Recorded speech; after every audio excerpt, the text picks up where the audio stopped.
আল্লাহ তাআলা বলেন, কুল আরাআইতুম ইন আসবাহা মাউকুম গাওরান ফামান ইয়াতিকুম বিমাইন মাইন। যে কখনো চিন্তা করেছো যে আল্লাহ তাআলা যদি ওই পানির লেয়ারকে একদম নিচে নিয়ে যায়, তাহলে তোমাদের কে এমন রব আছে, কোন ব্যক্তি আছে যে তোমাদেরকে মাটির নিচ থেকে সুমিষ্ট পানি এনে দিবে? সুবহানাল্লাহ পড়েন। গরমের দিনে মানুষের তৃষ্ণায় ছাতি ফেটে যায় ভিতরে, তখন আমরা কি করি? টিউবওয়েলে গিয়ে চাপ দিয়ে গরম পানিগুলো বের করে দিয়ে ঠান্ডা সুমিষ্ট পানি বের করে এরপরে পান করে আমরা আমাদের ক্লান্তিকে দূর করাই কিনা?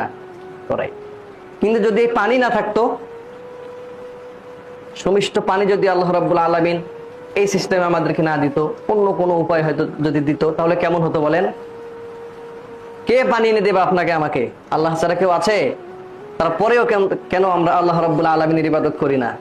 তারপরেও কেন দিনে 5টা ফরজ 5 ওয়াক্ত নামাজ কেন আমরা আদায় করি না বলেন? এগুলো নিয়ে ভাবতে হবে।